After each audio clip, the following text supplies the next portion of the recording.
కృప కలిగిన దేవుడు ఈ గ్రౌండ్ మొత్తం ఆవరించునుగాక. ఈ గ్రౌండ్ లో ఏ శక్తి, ఏ పిచాచి, ఏ గాలి, ఏ మనిషి ప్రార్థనకు వ్యతిరేకంగా ఉండకుండగా ఉండునుగాక. ప్రతి ఒక్కరు కూడా ఈ ప్రార్థనకు అనుకూలంగా ఉండునుగాక. బాక్సులలో సౌండ్ బాగా వచ్చునుగాక. ఎక్కడ ఎవరికి మనస్పర్ధలు రాకుండా చక్కగా అందరు కలిసికట్టుగా పనులు చేసుకుందురుగాక. ఈ గ్రౌండ్ ని పరిశుద్ధాత్మ దేవుడు పవిత్రపరిచి పరిశుద్ధపరచునుగాక. దేవుడే కృప చూపించునుగాక. దేవుడే ఈ యొక్క గ్రౌండ్ లో అద్భుతమైన సంగీతాలు, అద్భుతమైన స్తుతి ఆరాధన జరిగించబడునుగాక.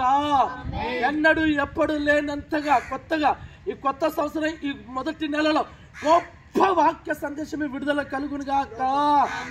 కృపా సత్య సంపూర్ణుడా నీకు స్తోత్రం నా తండ్రి.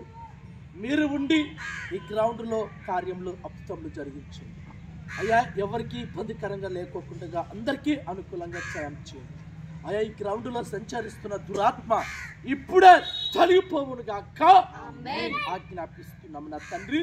మరి ఇక్కడ మీ ఆత్మ సంచరించాలి. ఈ ప్రాంతంలో ఈ గ్రౌండ్ లో మీ వెలుగు ప్రకాశింపచేయండి అయ్యే. ప్రార్థనకు, సేవకునికి, వాక్యానికి, సౌండ్కి ఎవరు వ్యతిరేకంగా ఉండకూడనట్లుగా సహాయం చేయమని దైవజనులు ఏ వాక్యం చెప్పాలి అనుకున్నారో ఆ వాక్యము కంటే బలమైన వాక్యం, శక్తివంతమైన వాక్యంతో నింపి అభిషేకించమని ఈ ప్రాంత ప్రజల క్షేమ శ్రేయస్సు కొరకు ప్రార్థిస్తూ యేసుక్రీస్తు నామంలోనే అడిగి వేడుకుంటున్నాము తండ్రి. ఆమేన్, ఆమేన్, ఆమేన్.